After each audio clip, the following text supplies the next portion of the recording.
शिवरात्रि का पूजन करा कि नहीं करा? अरे बोलो तो जम के, करा ना सबने? शिवलिंग का निर्माण करा, पूजन करा। आप 365 दिन पार्थिव शिवलिंग का निर्माण करोगे, सावन महीने में पार्थिव शिवलिंग का निर्माण करोगे, पर जितनी बार भी आप पार्थिव शिवलिंग का निर्माण करोगे तो सूर्य अस्त होने से पहले पार्थिव शिवलिंग का विसर्जन आपको करना पड़ेगा।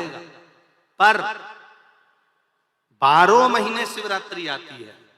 शिवरात्रि के समय पर, शिवरात्रि के दिन हम दिन में नहीं, रात में 1 पहर, 2 पहर, 3 पहर, 4 पहर में जितना मन बन जाए कि 1 पहर पूजन करूंगी मैं, 2 पहर करूंगी। कल अपन ने कितनी पहर की पूजन करी? जम के बोलो जरा। 1 पहर की पूजन करी। शिव महापुराण की कथा कहती है शिवरात्रि की जो पूजन होती है, इसका मतलब क्या है? शिवरात्रि, इसको ये नहीं लिखा गया शिव डे, शिव दिन। इसको क्या कहा गया है? जम के बोलो जरा। शिवरात्रि। शिव महापुराण की विद्येश्वर संहिता में, कुमार खंड के अंतर्गत स्कंद पुराण में जो वर्णन आता है कि 12 महीने शिवरात्रि आती है। जो रोज पूजन करने वाले हैं, रोज पार्थिव शिवलिंग का निर्माण करने वाले हैं, रोज सावन के महीने में शिवलिंग का निर्माण करते हैं, हजारों शिवलिंग बनाते हैं। तुम लाखों शिवलिंग का निर्माण कर लो, पर सावन के महीने में या 365 दिन शिवलिंग बनाओगे तो वो शिवलिंग तुम्हें सूर्य अस्त के पहले विसर्जन करना पड़ेगा। पर शिवरात्रि के दिन जो तुम शिवलिंग का पूजन कर रहे हो, वो रात्रि में अगर करते हो तो 1 पहर का करते हो तो 1 पहर की पूजन करने के बाद विसर्जन कर दो। 2 पहर का करते हो तो 2 पहर की पूजन करने के बाद विसर्जन कर दो। 3 पहर का करते हो, 4 पहर का करते हो तो 4 पहर का करने के बाद विसर्जन कर दो। उसकी महत्वता है शिवरात्रि, उसकी महत्वता शिवरात्रि।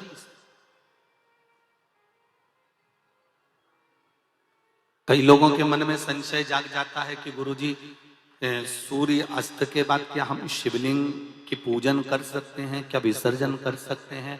तो पहले तो अच्छे से समझ लो कि तुम सावन महीने की शिवरात्रि की पूजन कर रहे हो। रात्रि लगी हुई है उसमें कि रात्रि को ही होगी और रात्रि को ही विसर्जन होगा।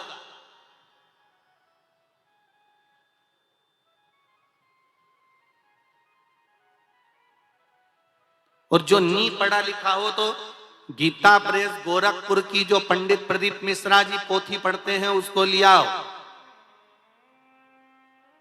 उसका नंबर देखकर, और उसका स्मरण करना प्रारंभ करो कि हम 365 दिन अगर शिवलिंग का निर्माण करते हैं तो वो शिवलिंग का निर्माण हम दिन में कर दिन में विसर्जन कर सकते हैं।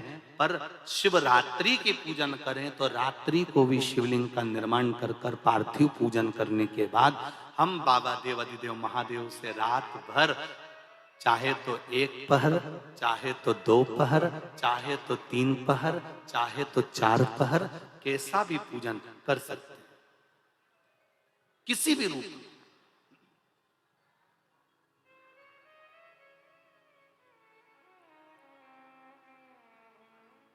पर कई बार हमारे जीवन में संशय उत्पन्न हो जाता है, और एक बात अपनी जिंदगी में उतार कर रखना, अगर पार्थिव शिवलिंग का पूजन रात्रि को आपने करा है तो पार्थिव शिवलिंग का पूजन हमने भी यहां पर बैठ कर किया है, दिल के साथ, हृदय के साथ। डॉक्टर दवाई देता है तो पेशेंट को देता है, एक दवाई काम नहीं कर सकती तो दूसरी देता है, दूसरी काम नहीं कर सकती तो तीसरी देता है। सारा एक्सपेरिमेंट वो पेशेंट पर करता है, डॉक्टर उस दवाई को खाकर नहीं देखता। पर हमारा नियम है, हम जितनी बात आप लोगों को शिव महापुराण के माध्यम से बताते हैं, पहले उसको खुद अमल करते हैं, साथ बैठते हैं, फिर आपके साथ में बैठकर उस शिव महापुराण के अभिषेक को कराते हैं। पहले स्वयं करें, एक पत्र आया है, देखिए।